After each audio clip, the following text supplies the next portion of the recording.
Good morning, Remy. Morning, Breck. How's it going today? It's going. It actually is morning today. It's a very early morning for me. It's around 4:40 Yeah, California time. 6:30 Minnesota time. Um, Good morning, everyone. Welcome to Coffee with the Cowgirls. I'm Breck Kruger. And I'm Remy Greer. Uh, how was the weekend? It was good. It was a good weekend. It was my son's birthday on Sunday, so we had a big water slide, like bounce house water slide, and just hung out with some guys. And it was fun. It was nice and relaxing. Awesome. You had a sick little boy too, and is that all going well? Everything's going good. Nothing has come of it. Nothing else has happened, so we're happy with it. So awesome. Girls, my dogs are excited that it's morning right now. They're playing by my feet. Sorry if you guys can hear that. Awesome. Yes, good weekend for us too. Kind of a sad one. We lost a favorite show horse this weekend. I don't think that it matters. That's the toughest part about raising animals. It doesn't matter how long you've had them. It doesn't matter anything. It's just so hard to let them go, and it's so hard to let go of the memories you have with them. So no, it is, and we. Girls. They're excited. It's what they don't know what to do because we're never here in the mornings. We had to put an older horse down earlier this year, and it was his time, and we still knew it, and it was still devastating. So let alone when it's not planned. Absolutely. Yeah. I saw an article the other day about cutting the tails off and what it signifies, all the memories. And I think that it's so true. Do you cut the tails off of your horses? We cut the tails off, and then so we cut the big tail. And then I usually have, we used to keep, I used to keep a small braided piece of all the horses that I sold too. So a collection of those tails also. Well, that's a great idea. They're just not as thick, I just take a little bit in. Piece. Yep. That's a really good idea. I've never even thought about that. Well, we'll dive in this morning. Today, Remy and I are going to be talking about what's holding you back. And I think it's a good topic because I think it's something that a lot of people don't think about necessarily. I think that there's a lot of things that hold people back. And I think it takes a long time to figure that out for yourself. Because I think at the end of the day, you have to come to the conclusion on your own. Yeah, and I think it goes back to growing up. I think at different points in your life, you think different things are holding you back. Remember when I was little, my dad said something, goes, the only thing between keeping me from having a lot of fun is money. And he was just joking. But, when you're younger, you think about that. Like, if I just had this, I could be successful, or I could be happy, or I could be whatever thing you're searching for. And as you get older, you start to figure out that sometimes you get in your own way of being successful. I agree 100%. I oftentimes I look at different situations, different scenarios, or different people. And have you ever noticed, like, there's some people who, like, oh, if I just had a new house, I'd be so much happier. And then they get the new house and it doesn't make them any happier. And they're like, well, now if I just get this new car, I'll be so much happier. And then that doesn't make them any happier. And then they're like, if I just have this big lavish vacation to some beautiful place, I'll be so much happier. And then they're still not any happier. Have you ever noticed that about some people? I've noticed it about people, and I've noticed it about myself too, right? Like when we were first training horses, if I just had 5 horses in training, then we'd be set. And then you get 5 horses, you're like, okay, well, now if I have 10, now if I have 15, and then you have to, or same thing, if I just own this many cattle, or if we have this many events, and it's this ever increasing bar. I'm going to do this. It's this ever increasing bar to where if I just have blank, then I'll be happy or I'll be content. And then you're always searching for the next piece of contentment rather than enjoying what you have. And the problem is it's situational, right? That's a situational problem. If I just have this, then that'll be true. Well, no, it might be easier if I have money, or if I have more horses, or if I have a bigger house. sometimes it's not. But, if I just have this, I might be more content. But if you're not happy with what you have, and that doesn't mean that you have to rest with what you have, but if you don't enjoy what you have and appreciate what you have, you will never be happy. And if you're not happy with yourself, there's no amount of things or situations that can make you happy. No. And I do agree with you. Once again, it comes back to the age thing. I think that it is something that comes with age, because when you're starting out from college or from high school or wherever, you don't have anything. And so you're always putting that in. If I just had this, it would make my life so much easier. And I think it takes a long time to get to that point where you're content with what you have around you. I don't know how to say it. Shiny new things don't make you happier. No, they don't. And I was having a conversation with a friend the other day, and he goes, people just think too small, right? They think too small. They don't see all this opportunity. And I looked at him, and this is the flip side of it, right? I said, I didn't think too small. I really didn't have enough money to do the things I wish I could have done as far as building our place and building our business. So what we did is we built it slowly over time. And now we don't have incurred debt, and we're super happy, and our life is great. But it wasn't that my vision was small. I really didn't have the funding to do what I wanted. But again, I'd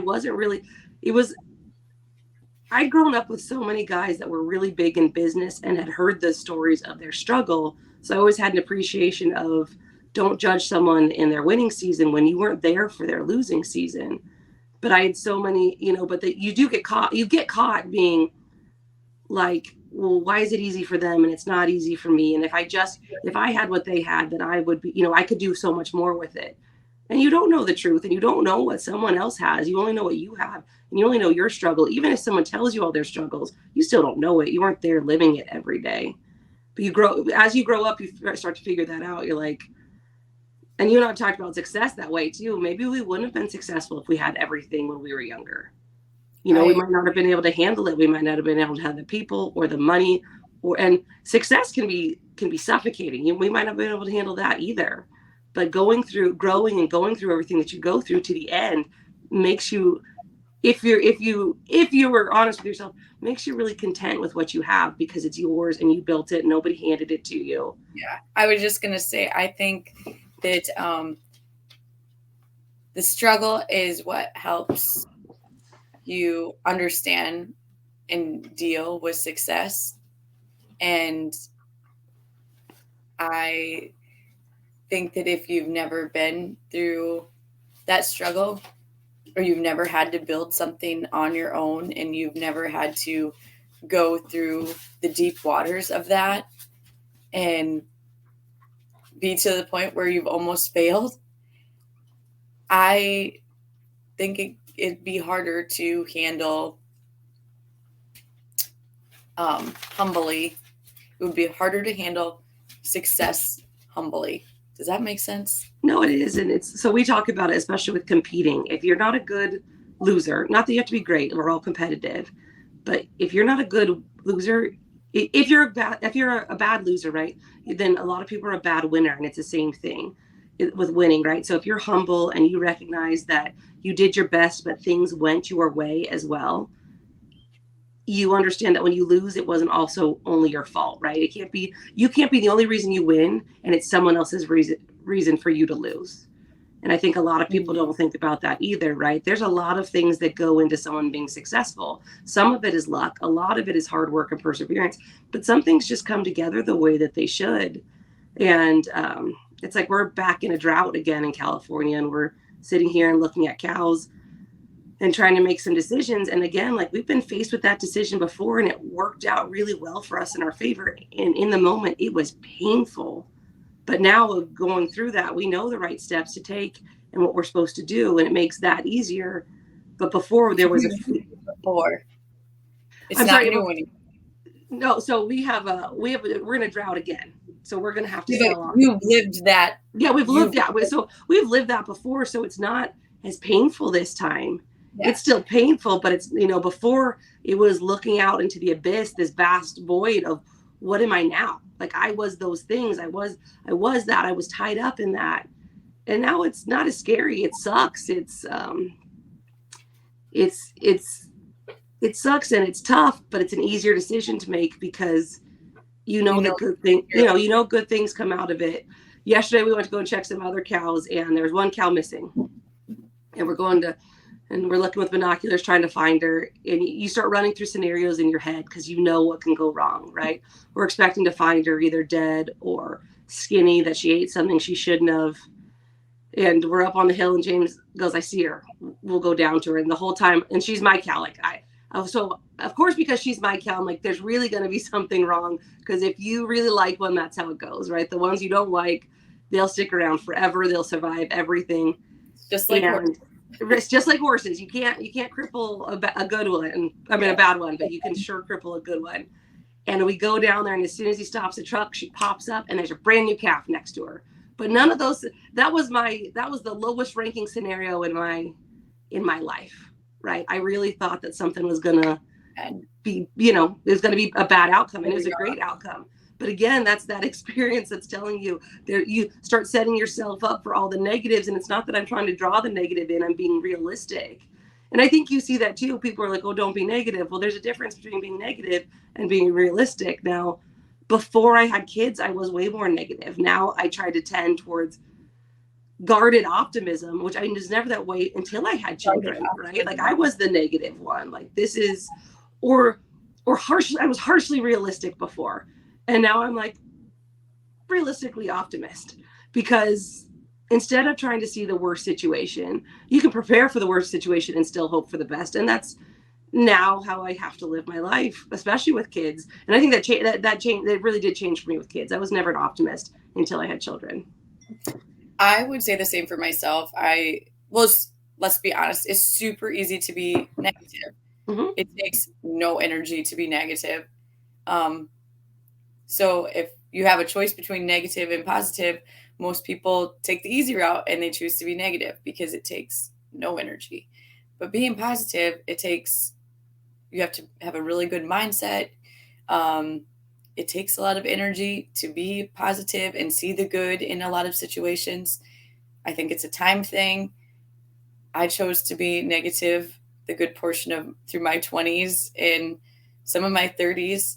And then I just got exhausted from it. And I'm like, well, this is not any fun anymore and not a way to live. So, and once you make that change in being negative versus positive, when you make that change, it's a lot easier to walk away from negative conversations because you can just feel the energy like draining out of you. Can you not? No, you can. And I think that's it's very easy to be negative, and it's draining, but you don't realize it's draining. It's this slow drain until you step away from it. Mm. And it's easy to give up too, right? It's easy just to lay down and die because you don't want to put in the energy to find a new way. Because that's the thing is, if you're a problem solver, it's not always an easy solution, but you get used to, well, I did this, again, going back to the drought. Well, I did everything right. Why is it going wrong? Well, it's going wrong because it didn't rain, right? Or you see it with businesses, like, especially with COVID. I know a bunch of new restaurants that had opened up, and they all had to shut their doors. It's not because they didn't offer a good service. It's not because their food wasn't awesome. Just a lot of things conspired for them to not be successable. And so how do you rebuild life? Yeah, it's a huge life change. And then how do you rebuild your life that way? And how do you, James and I had this conversation yesterday in the truck, how do you keep moving forward? So for some people it's prayer, for some people it's motivation, for some people it's just straight grit that they keep moving forward, because you have to think there's always something better out there. Now, I don't say that meaning that you should always skip from one good feeling to the next good feeling to the next good feeling, but you have to know that this minor setback isn't going to define you, and unless you quit. If you quit now, it becomes your defining moment. But all it becomes is a building block for why you're successful in the future. And I think especially when you're younger and things are going wrong, it's so hard to look around and see somebody else's success and not understand why it's not for you. And it's not. And I think, we talk about, today is going to be about, what holds us back. A lot of times it's us holding us back, and it's that fear of failure. And you and I have talked about that. And we've talked about it in the work-life balance. Now, I've always been James's biggest cheerleader. You want to try something, let's do it. Let's go forward. And I, you've said with Brandon, like you felt like you held him back because you were worried. I was. Well, so I was going to, before you started saying that, because I love like your whole talk about COVID, and I think it ties in so well to why I thought of the subject, what's holding you back, is because, well, I mean, you can be held back in your professional life. You can be held back in your hobbies, on your goals, on your dreams. And I think that it's something different that holds everyone back on those things. For me personally, when I look at being held back, I go right to my work life because I'm trying to create something that I've never done before. I love entrepreneurship. And for me, it took a long time for me mentally to be to this spot, but it's been on my heart and on my mind for so long. I mean, the only thing that I care about outside of being a good wife and mom, and friend, the only thing I really care about, Remy, is creating my own path and creating something that is special for me. And that has to do with around everything that we do with Coffee with the Cowgirls and with Everyday Cowgirl and Toppy and Cowgirl. That is so important to me.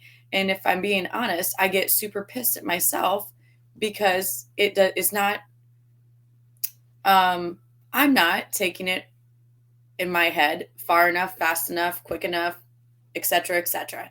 And I get pissed at myself because I feel like I hold myself back. And if I would not allow my brain to take me down a negative path, how far could I actually go? How far could you actually go? And I think and I think that you and I have had this discussion privately and as our viewers get to know us more. So I'm not that one in our relationship for the most part, right? James is the planner and the thinker. And I'm just like, yeah, I got your back. You're not the planner. Like, I got your back. Let's go do it. We'll figure it out when we get there.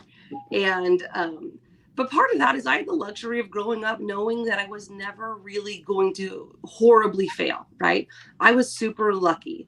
I knew that if everything went wrong, I could call on someone to come back me up and get me out of whatever situation I was in. And that lets you grow up without a lot of fear of massive failure. Now, so then I tend the opposite way. I'm the same way as you.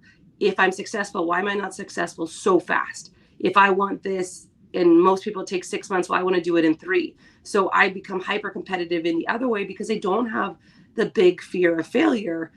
And I think another thing I learned, so my parents got divorced when I was not super young, like 12 or 13. And I watched my mom worry about what everyone thought of her and that, she didn't have any friends anymore. And I watched her just circle back in on herself. And so at that age, I figured out nobody really cares. And I know that sounds horrible. Nobody really cares about you that much, right? They don't, they only care so much in that, like, if they love you, they're going to take care of you, but they don't care that you got divorced. They're not embarrassed for you. They're not embarrassed about you. You are who you were to them as a person.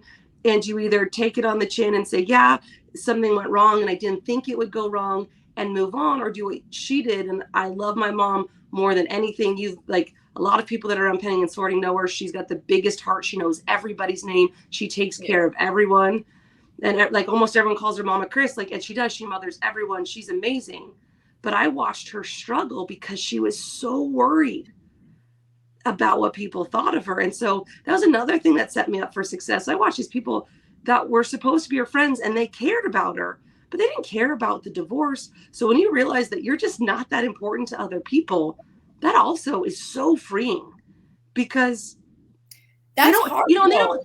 It's hard, but like, they don't care if you fail as long as you don't wallow in the failure and you didn't do anything really malicious to them. And the people that care if you fail have nothing better to do. And even if you were successful, if they enjoy your failure, your success would not make them happy. No, they would make them mad. Yeah, absolutely. And so when you start to realize that it frees you. It's like all these chains falling off when you get to just go be successful or fail all on your own. And, you know, we grow up with mentors and heroes and idols that you don't want to let down. And then as you get older, you realize that they let themselves down, they let other people down, but they still meant a lot to you. But, you know, you start to see these people as human. And it's the same thing with your parents, right? I think the biggest thing I've learned is when you see that your parents are humans that did their best job, not some superhero, but humans that did their best job, you can forgive things that happen to you and not carry that pain anymore because they didn't mean to hurt you. They just didn't know how to do anything differently. You said, what did you just say about letting yourself down? I think that for me, and you make it sound so stinking easy, about it's just so freeing when you don't care what anybody thinks anymore, Remy. Yeah, that's stinking easy. That is not easy, Remy, because I'm not afraid of failing. That doesn't The failure doesn't really scare me because in my head I just know that if you never start, I'd rather start and fail than never start at all. The part that scares me is like, oh my God, like if I do the thoughts that I've got going through my head, people are going to think that I'm stinking crazy. And so, yes, I do let like the thoughts of others determine. I'm trying not to let them determine how far I will go. And that's what I'm saying. Like, if you did not think those thoughts in your head, like if that thought never entered your head, like, what are these people going to think if I do this in my business? Are they going to think I'm crazy? If that thought never entered my head, how far could you go? And at the end of the day, the only person I care about letting down in my business is myself, because I feel like I'm doing a disservice to the people around me, because I do feel like there's something for cowgirls of all walks of life in what we're creating and doing. No, and I think that's the other reason that we work as a partnership, right? Like I am pretty unapologetically okay with people not liking me. And we're hardwired. I mean, and part of it is a societal thing, right? And we've talked about it before. We talked about it in our first interview. Women are told their whole life, be small, don't take up a lot of space, don't be too much, don't be too loud, don't laugh that loud, don't be all these things. And then you see, so, and even when you're raised to be a strong woman, it's still be a strong woman in this box. And so that creeps into your psyche. If I do this, is it that? Now, how do you combat that and still be warm and loving and all those things? And that's why you hear a lot of very unapologetic women be labeled as a bitch. They're not. They just don't care, and they don't want to make you comfortable anymore. So now you take that as them being mean. They're not being mean, but you know, a lot of the same traits that you would like in a strong male leader, you don't want in a strong woman. And so then you walk that fine line. And for me, it's made me some enemies. It's also made me an army of fiercely loyal people, both men and women, because they know where they stand with me and they know that I will defend them to no end. But I also don't put up with a lot of stuff. And if they don't like me, come tell me you don't like me. We can either address it and move on, or now it's your problem. If you don't want to tell me why you don't like me, that's not my problem. It's not my issue what you think about me.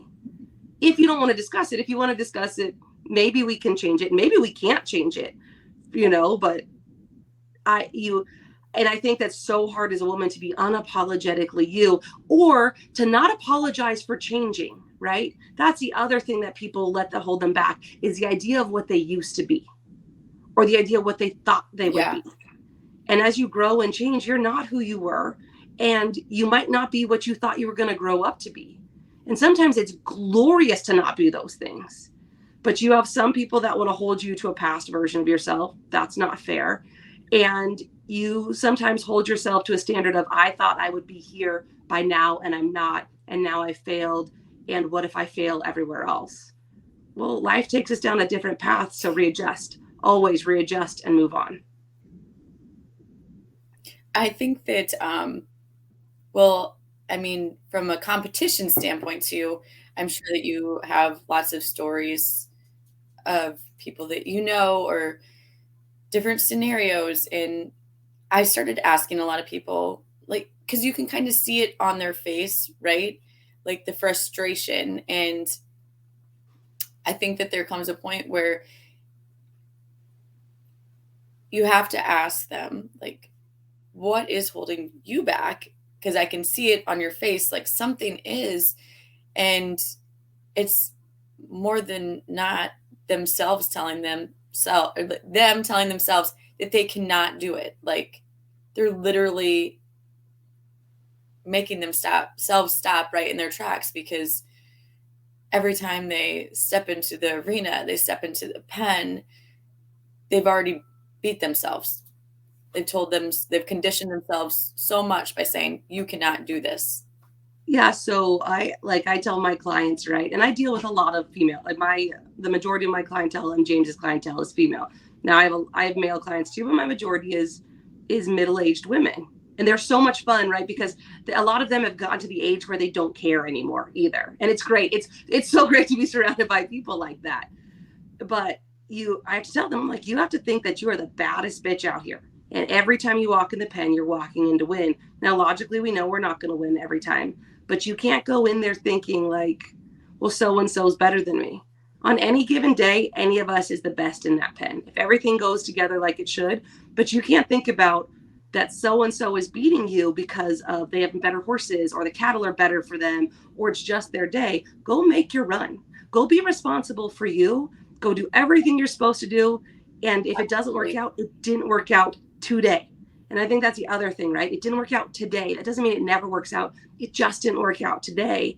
And, a lot of us carry the pain and weight of all these things that have gone wrong in our entire life, whether it's competing, relationships, work jobs. You want to carry that baggage and you don't realize how heavy it is again until you set it down. Like I don't deal with anxiety, right? That's not my mental health issue, but I do deal with depression. Lucky you, Remy. But I don't deal with anxiety, but I watch it in friends and I watch it in very close loved ones where I gotta switch my hands because I'm mirrored camera, but where this failure is now connected to every other failure they've had. But it's not. You failing today isn't a landslide of failures. It's today's failure. Full stop. Today's failure, full stop. Take a deep breath, handle it, and then move on. But don't let it be this, like, I always imagine, like you've got like when you see all the blown up helium balloons and they've got that net over it and people are carrying it behind them right when they're going to sell kids balloons. Okay, so if you carry all those balloons with you all the time, no matter how light they seem, you're still dragging the weight of all of those balloons, of all those failures, of all those problems, of all those what ifs that didn't go your way. That's tiring. It's just as draining as being negative to yourself, right? Let them go, release them, but you have to be so cognizant and so strong to release all those and not let them creep back into your mind when something goes wrong. Now, again, I realize like anxiety is not my issue, so it's easy for me to say that, but you have to keep hearing people say that. Today's failure is today's failure. Just like today's success is today's success. Now, it might help you with further success, but it doesn't mean we can all appreciate our success. We can appreciate our marriages, our relationships, our children, whatever it is, we can appreciate them. But that's not a guarantee that they're going to be there in the future because you still have to work on whatever it is, personal, professional. You have to work on yourself all the time to realize that today's just today and take each day, as cliche as it sounds, for what it is. Today was a good day. Today wasn't a good day. I think what you're just saying with all of that is so true.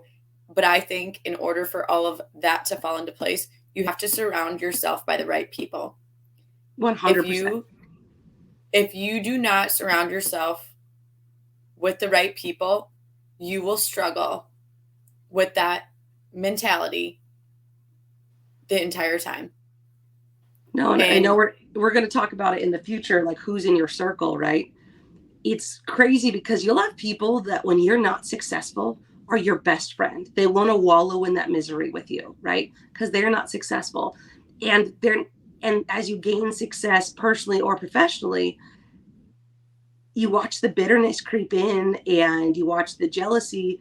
Now, for me, same thing. Like, while I've been James's biggest cheerleader, I'm my friend's biggest cheerleaders too. Like, you want to do this? Go, bad bitch. Let's do it. Right? Go be the best version of yourself you can be. And I'll be here and I'll support you from up close or afar, whatever I can do. But like, go be the best you. And that doesn't make me jealous of them for whatever success they have, personal or professional, because it's their time, right? It's their time to be those things. And it's crazy when you have people that watched you not be successful and were happy for your misery, really, for your misery. And as you're successful, they can't come with you because they can't get out of their own way to celebrate your success. And now they close the door for you helping them, right? Through, whether it be on purpose or whether it just be accidental, but they didn't come with you on this journey of success and happiness because they wanted to be miserable, and they're only friends with you when you're miserable too. And that's not real. It's not a great friendship.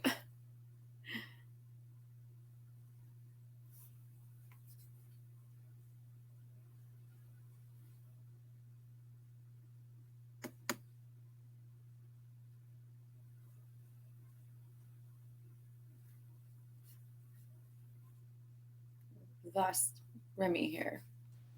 Can you see me now? Oh, there you are. I don't know what happened. I don't know what happened either. A funny story from this weekend. We were at a horse show, and a really good friend of ours,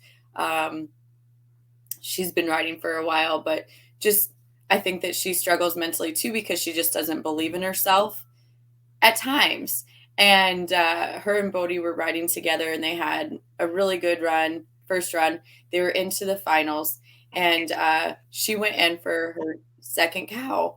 And I could see when she went in, she just checked up, like you could just see the unsureness over her face. And I can be a little dramatic on the sidelines because I love to help people.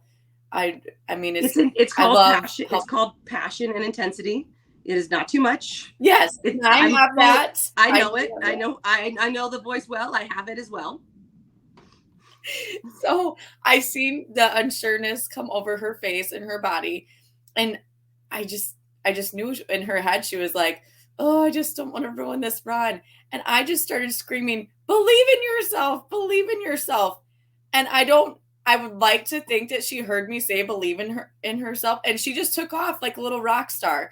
And they ended up winning the class, but it was so awesome.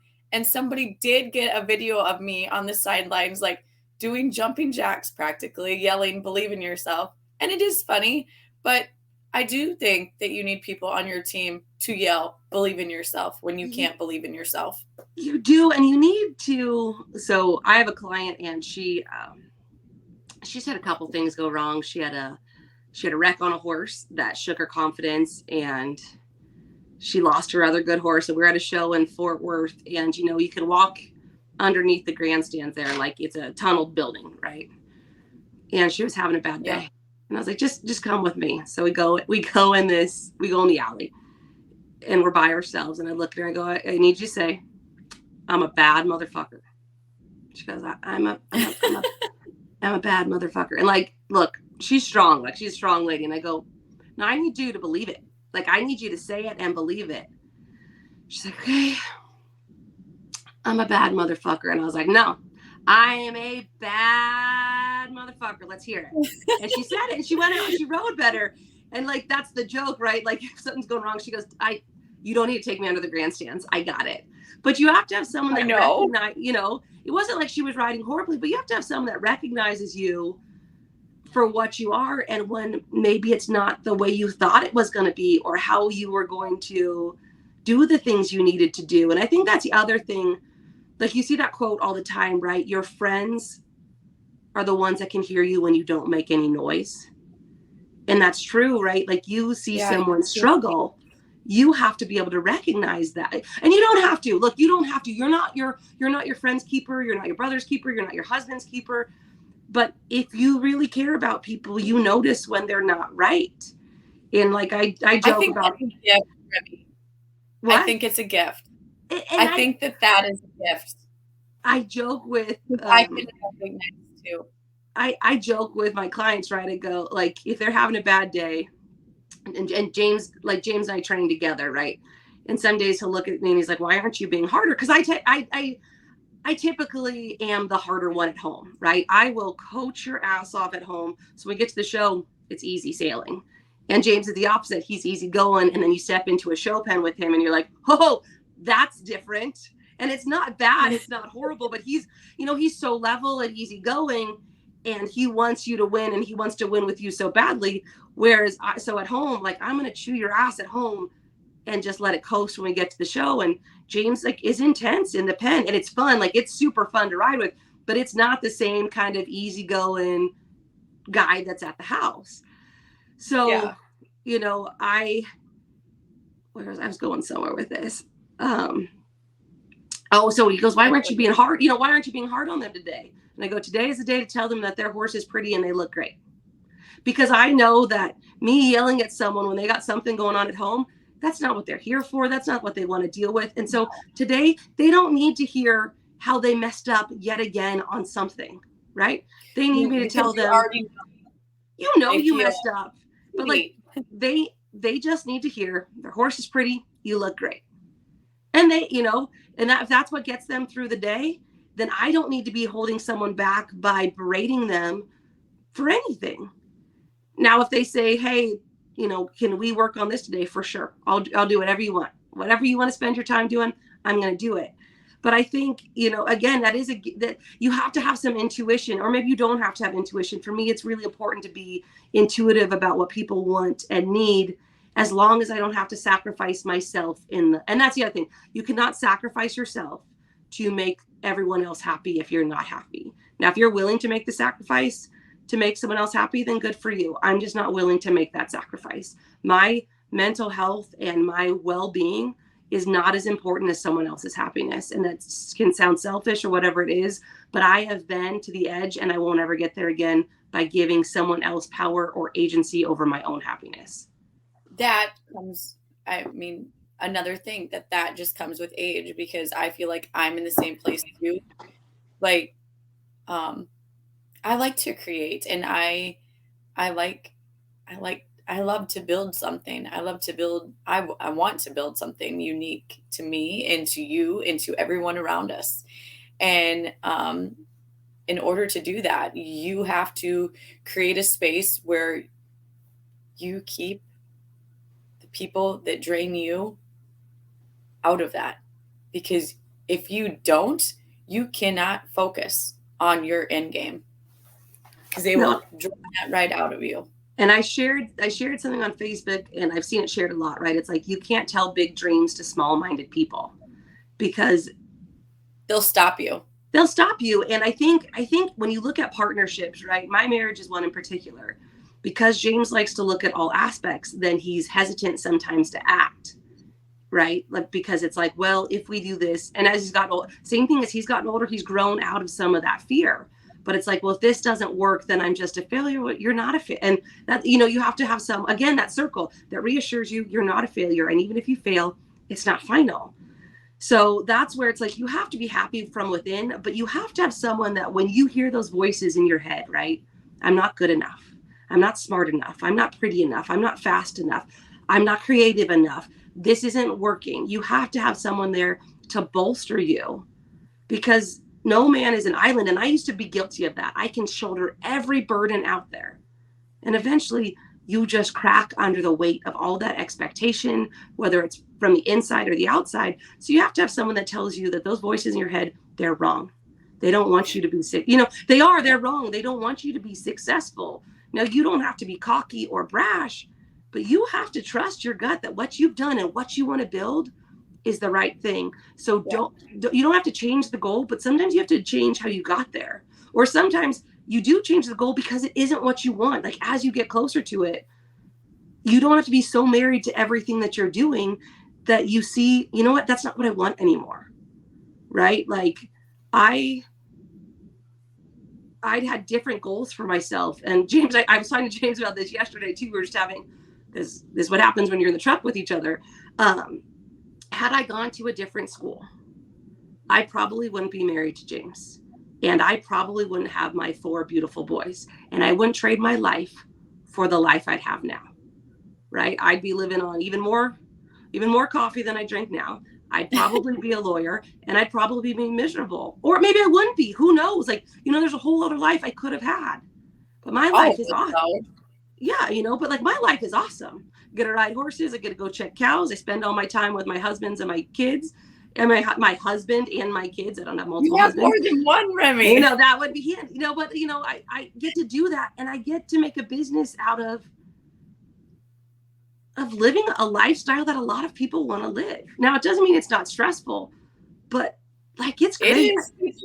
It is stressful. It's stressful, but it's like the flip side is if I don't want to wake up early, I don't have to wake up early. If I want to go to Disneyland for a week, I can tell my clients, hey, I'm not going to be here this week, right? I'm not beholden to anyone. So we've carved out this amazing life that is sometimes horrible. And I don't mean that in a bad way, but it's, it can be wretched and miserable and stressful.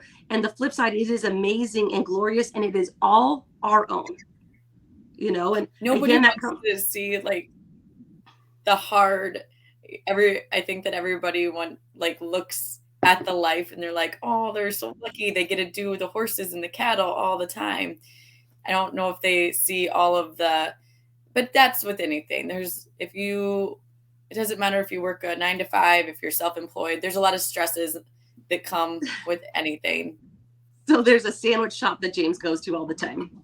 And we were having a bad patch in business, not horrible, but it was stressful. And we were fighting a lot. And he goes, I'm going to open a sandwich shop. I said, okay, let's sell it all off and we'll open a sandwich shop, right?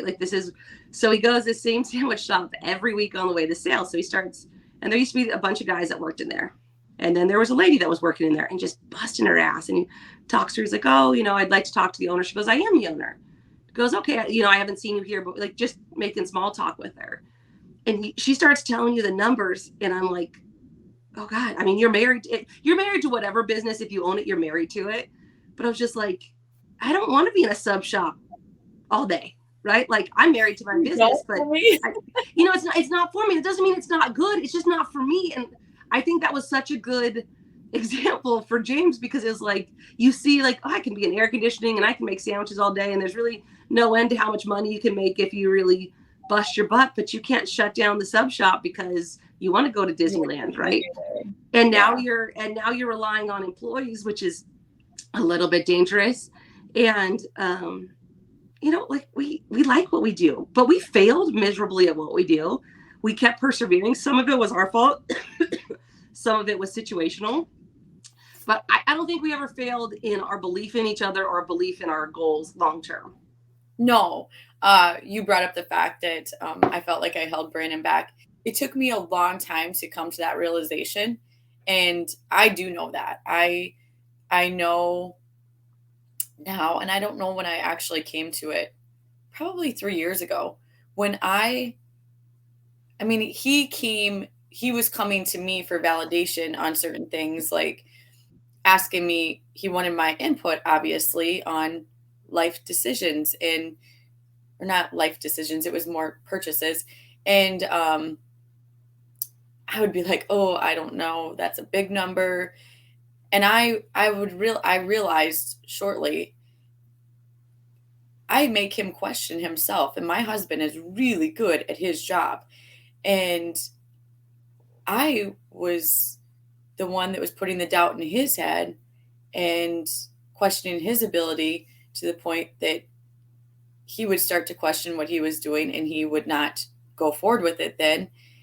And once I realized, oh shit, I am the cause of that. I need to be like, I trust you 100% to make that decision. I know that you know the answer. So go forward with yourself. And once I started handling those decisions like that, life has been a lot easier. And I shouldn't say easier, but he trusts me. I trust him.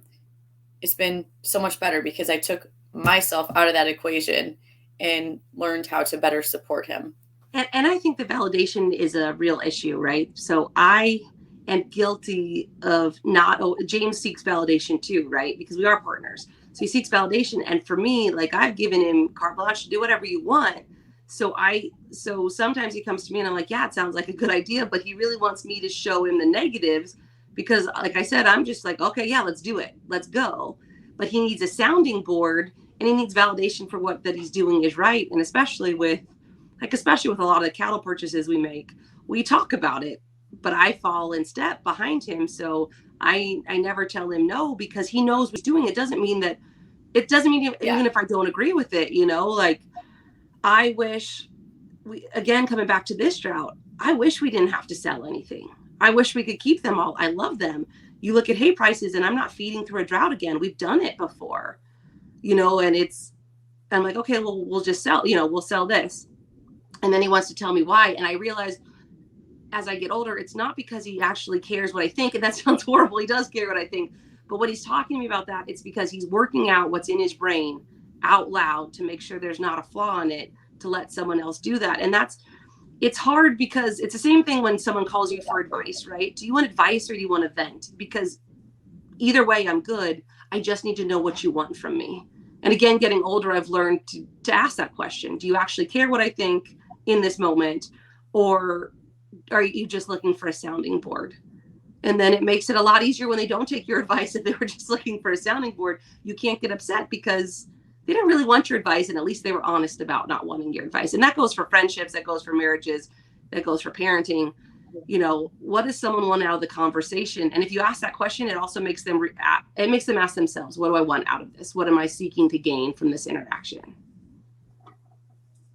I wanted to circle back to something that you said about having the people in your circle who are wanting or not wanting, but who say that you can't do something.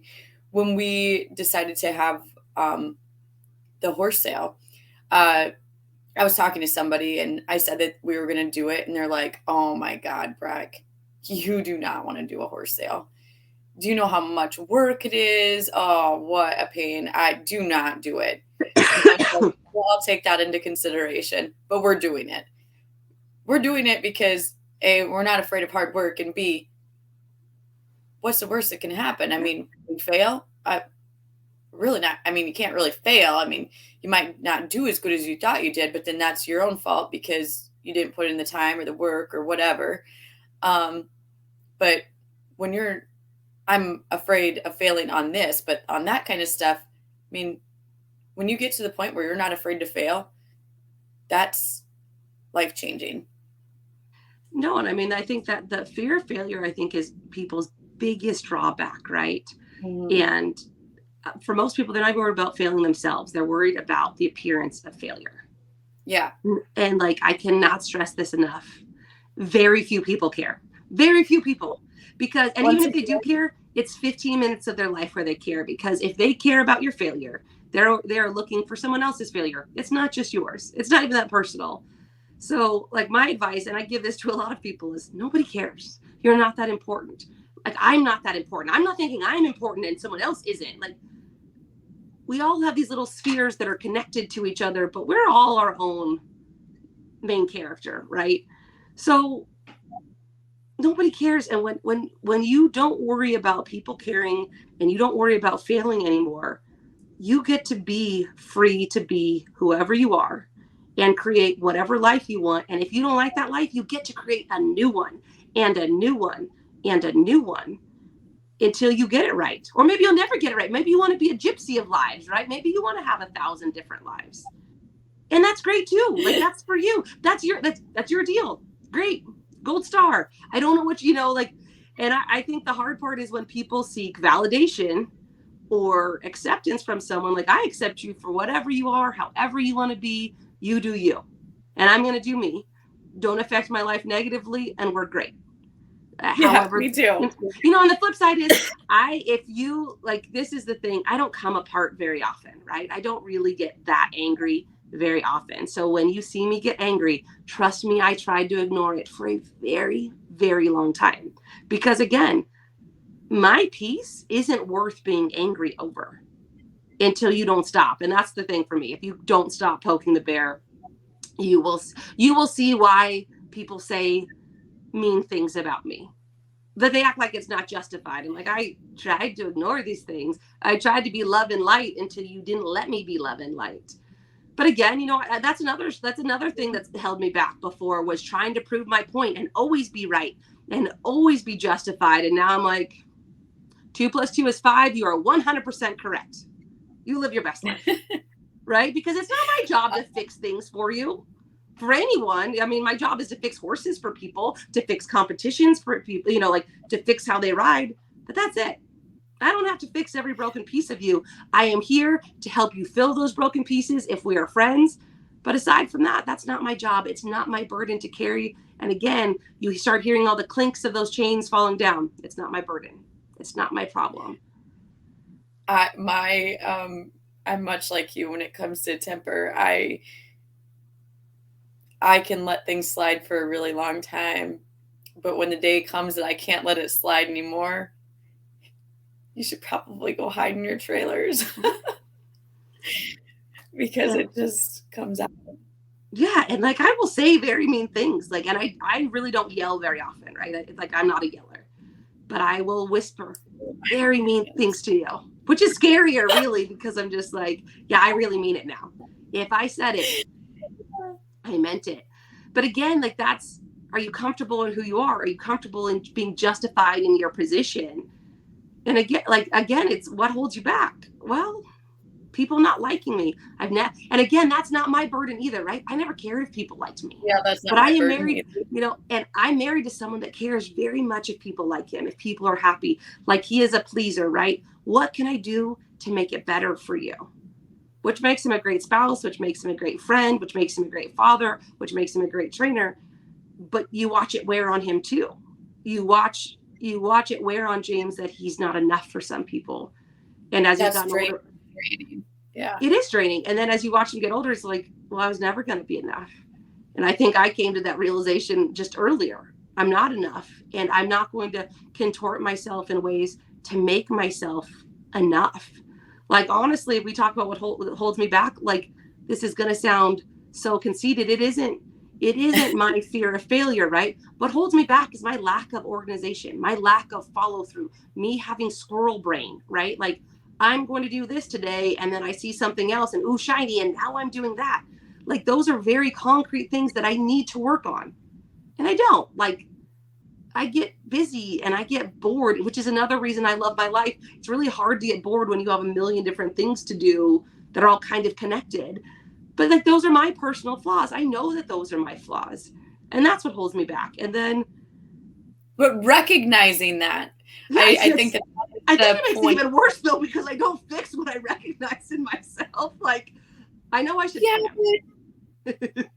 Well, I think that you saying that makes me think, like, that's the whole point of today's topic, is what holds you back, is recognizing what holds you back so you can fix it, or you can put people in your life who can help take on your weakness or whatever.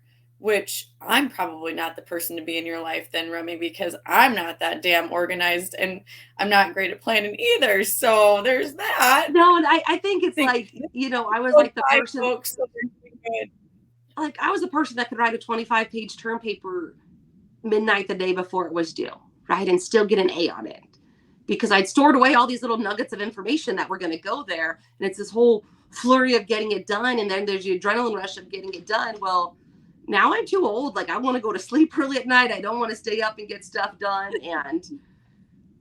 But I'm trying to be better. I'm working on it.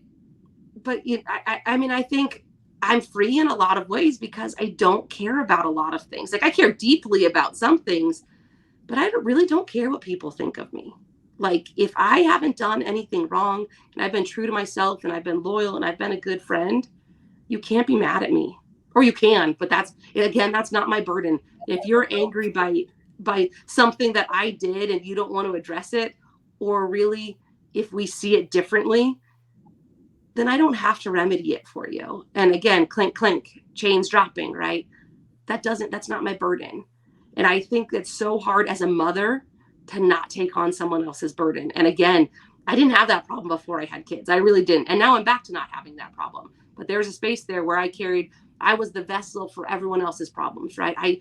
I swallowed them whole and made them my own.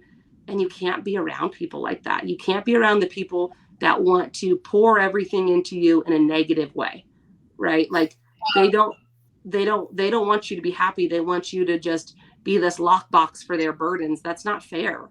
You want to split your burdens among your friends. Not that you want to burden your friends, but you want to have a safe space to share joy and pain and love and misery and happiness and silliness. That's what your friends are for. They're there to encompass all the parts of your life, not just the negatives and not just the positives either. You want a multifaceted friendship. And as you get older, you realize how important that is to surround yourself with people that genuinely wish for your happiness, for your mental health, for your success. And they're not going to judge you when you fail. They're going to help pick you up. I had a really good friend last week talking to me about just taking care of her kids and or having her college kids live it back at home with her, and she's having to do things that she hasn't done in a long time, like their laundry and their dishes, and she's just like, it's just so overwhelming. And she actually sent it to all of us, her girlfriends, and it was an article about being me-sponsible. And I've never heard that word before. But I'm like, I like that. Me-sponsible. Be responsible for all your things. And she's telling her kids this. She's like, I'm done taking care of things that you should know to take care of. You're going to have to start being me-sponsible. And I think that there's a lot of truth to that for a lot of people. No, I again, right? You have to be responsible for your own happiness, which means in turn, you're also a little bit responsible for your own misery, and I think if you're really responsible for your own happiness, it's easy to start being responsible, or at least understanding, like if you're happy or you're content, because I shouldn't say happy because not everyone is happy, right? But if you're content with your life, when something goes wrong, it just becomes this bump in the road. This too shall pass. And it's true. It's really hard to realize in the moment of horrible things happening, this too shall pass. And I think that, again, what holds you back is fear of the unknown, especially when you start, like when we talk about entrepreneurship. Fear of the unknown is scary, right? Am I going to be okay? Am I going to have enough money? Am I going to make enough money? Is this going to fail? We're having some difficulties here. Okay. I can see you. Can you hear me? There we go. I think when you talk about entrepreneurship, it's easy to be afraid, right? It's easy to fear failure. That's an easy fear. Can you see me?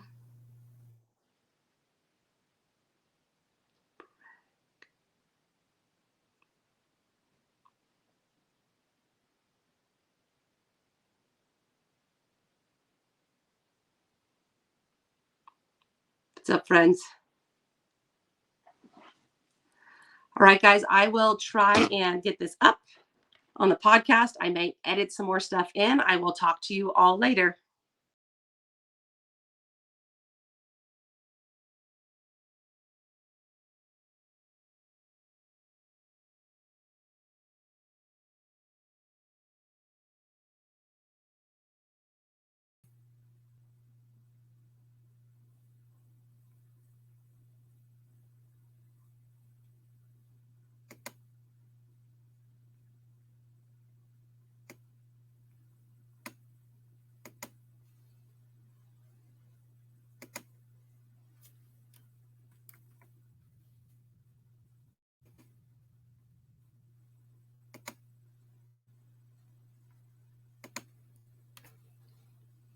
I'm not sure what's going on, but it's still going, so I'm sending you another link. Okay.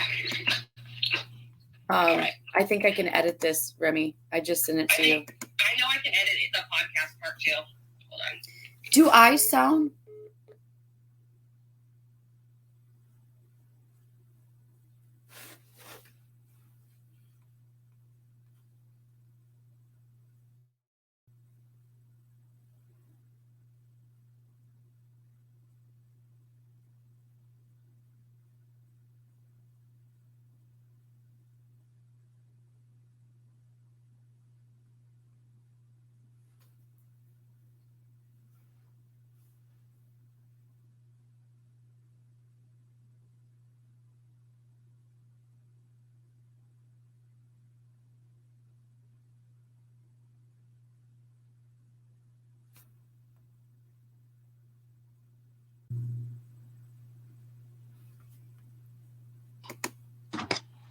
There.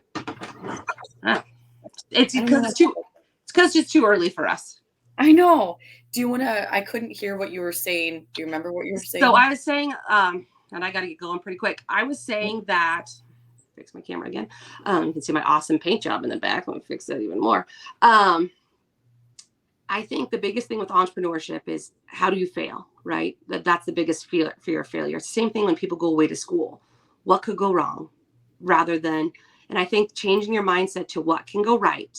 And if it fails, it's not that big of a problem. That's hard for people, but it shouldn't be. It should be the easiest thing. It should be. I know it's not. Quit. And so that's my advice, right? Quit looking for the negative in everything and start realizing that if there is a fault, if something goes wrong, it is not the end of the world. That's my advice to men, women, children. It's never the end of the world unless you let it be the end of the world. And look for address negatives that are true negatives, not made up fancy ones. Address true negatives, be positive, and surround yourself with people that are going to keep those dark voices at bay. Yes. I agree 100%. I think that, first of all, having this discussion today, I hope it triggers something in yourself to think about what might be holding you back, to really do a deep dive into that, because I can tell you that once you start to figure it out yourself, it'll make your life a lot easier because you can start to correct the problem. Remy's exactly right that you need to surround yourself with amazing people who build you up, who help to keep those negative thoughts away, who encourage positivity in your life. I think that's super important. And I think that it's super important to start working on ways to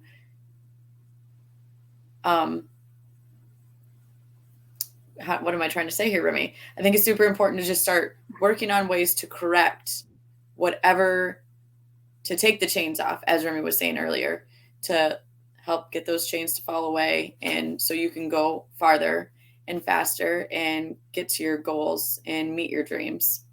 I mean, it's start cutting away things that don't make you happy and don't serve your greatest good. And I think that's really hard, right? You might have a friendship that's lasted a long time and it doesn't serve you anymore. Now you can enjoy the friendship for just the friendship, but if that person sucks energy and makes you doubt yourself. Now we all need a realist in our life, and I'm an optimistic realist, but you can't have someone that tells you every time it's not enough, that you're not enough, that no matter what you do, it's not enough or it's bad, and you cannot. Internet issues again. Okay. You can't have people that serve you poorly. You have to grow in relationships and you have to cut away all those bonds that don't serve you. And that is hard and it's frightening, and don't do it all at once. If you didn't hear Remy, she just said you. I think it's Breck's connection. I don't think it's my connection. Goodbye again, friends. I am leaving. I've got to go do some business.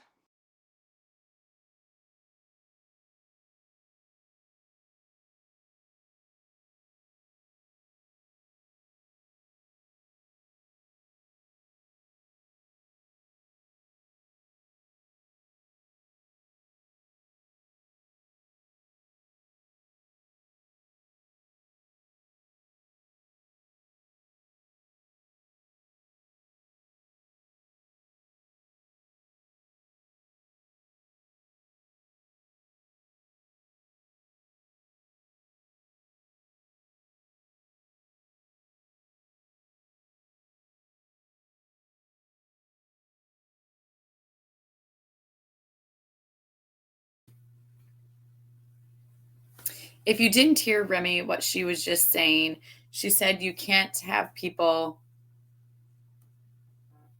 who are in your circle. Thank you guys for joining us today. We're sorry about some of the internet issues that we were having. We hope that you have a great day. Remy is on a cattle tour today, so she had to get going. Please be sure to join us next week, as we will be doing Coffee with the Cowgirls again at 2:00 on Wednesday. Hope you guys have a great rest of your week, and we will talk to you later.